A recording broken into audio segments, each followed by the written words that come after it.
Welcome to Kishore academy. இன்றைக்கி மற்றும் ஒரு மோட்டிவேஷ்னல் வீடியோவோட உங்களை சந்திக்கிறதுல ரொம்ப சந்தோஷம். ஒரு நாள் ஒரு கிளாஸில் ஒரு ஃபிசிக்ஸ் டீச்சர் ஸ்டூடெண்ட்ஸ் கிட்ட கார்லலாம் எதுக்கு பிரேக் வச்சுருக்குறாங்க அப்படின்னு ஒரு கொஸ்டின் கேட்டார். காரில் எதுக்காக பிரேக் இருக்குது அப்படின்னு சொல்லி ஒரு கொஸ்டின் கேட்டார். ஸோ கண்டிப்பாக ஒவ்வொரு மாணவரும் ஒவ்வொரு ஆன்சர் சொன்னாங்க.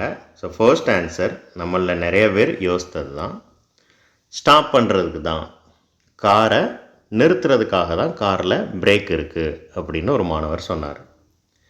இன்னொரு மாணவர் நம்மளோட ஸ்பீடை குறைக்கிறதுக்காக, நம்மளோட வேகத்தை குறைக்கிறதுக்காக தான் காரில் பிரேக் இருக்குது அப்படின்னு சொன்னார். இன்னொருத்தர் ஆக்சிடெண்ட்டை அவாய்ட் பண்ணுறதுக்காக, ஆக்சிடெண்ட் ஆகாமல் இருக்கிறதுக்காக தான் காரில் பிரேக் இருக்குது அப்படின்னு சொல்லி சொன்னார். ஆனால் ஒரே ஒரு மாணவர் மட்டும் வித்தியாசமாக ரொம்ப ஃபாஸ்ட்டாக போகிறதுக்காக தான் சார் காரில் பிரேக் இருக்குது அப்படின்னு சொன்னார். ஸோ இந்த ஆன்சர் கொஞ்சம் வித்தியாசமாக இருந்துச்சு, யாருமே எதிர்பார்க்கல. நாம் ஃபாஸ்ட்டாக போகிறதுக்காக தான் சார் காரில் பிரேக் இருக்குது அப்படின்னு ஒரு மாணவர் சொன்னார். இந்த ஆன்சரை கேட்ட உடனே மற்ற எல்லா ஸ்டூடெண்ட்ஸும் என்ன செஞ்சிட்டாங்க, சிரிச்சிட்டாங்க. கண்டிப்பாக சிரிப்பு தான் வரும் எல்லாருக்கும், நமக்குமே இங்கே நிறைய பேர் இது என்னடா ஒரு பதில் அப்படின்னு சொல்லி சிரிப்பு தான் வந்திருக்கும். ஆனால் அந்த ஃபிசிக்ஸ் டீச்சர் அந்த ஸ்டூடெண்ட்டை தான் அப்ரிஷியேட் பண்ணார். அதுதான் கரெக்டான ஆன்சரும் அப்படின்னு சொன்னார்.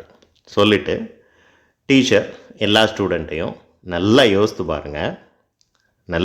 பாருங்கள், காரில் பிரேக் இருக்க போய் தான் நாம் அவ்வளோ ஸ்பீடாக போகிறோம், நாம் நினச்ச நேரத்தில் நினச்ச ஸ்பீடாக போகிறோம். எப்போ வேணாலும் பிரேக் அப்ளை பண்ணிக்கலாம், எப்போ வேணாலும் நம்மளோட வேகத்தை குறைச்சிக்கலாம் அப்படிங்கிற நம்பிக்கை இருக்க போய் தான் நாம் தேவைப்படுற நேரத்தில் அவ்வளோ ஸ்பீடாக போகிறோம் அப்படின்னு அவர் சொன்னார். எல்லா ஸ்டூடெண்ட்ஸும் ஆச்சரியப்பட்டாங்க. சொல்லிவிட்டு இதிலேருந்து நம்ம என்ன தெரிஞ்சுக்கணும் அப்படின்னா, வாழ்க்கையில் நமக்கு நிறைய தடைகள் வரும்.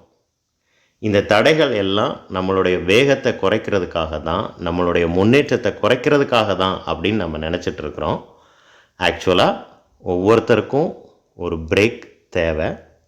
அந்த பிரேக்கில் நாம் ஜஸ்ட் ரிலாக்ஸ்டாக கொஞ்சம் நேரம் இருப்போம், நல்லா பீஸ்ஃபுல்லாக இருப்போம். அடுத்த கட்டத்தை என்னென்னலாம் செய்யணும், எப்படிலாம் செய்யணும் அப்படின்னு சொல்லி யோசிப்போம்.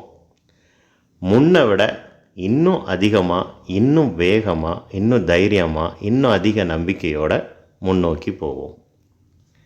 இது ஒரு குட்டி ஸ்டோரி தான், ஆனால் இதில் இருந்த மெசேஜ் பெரிய மெசேஜ்.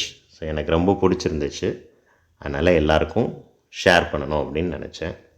உங்களுக்கும் இந்த ஸ்டோரி பிடிச்சிருந்துச்சு அப்படின்னா லைக் பண்ணுங்கள். தேங்க்யூ. மற்றும் ஒரு மோட்டிவேஷ்னல் வீடியோவோட விரைவில் சந்திப்போம். Thank you so much.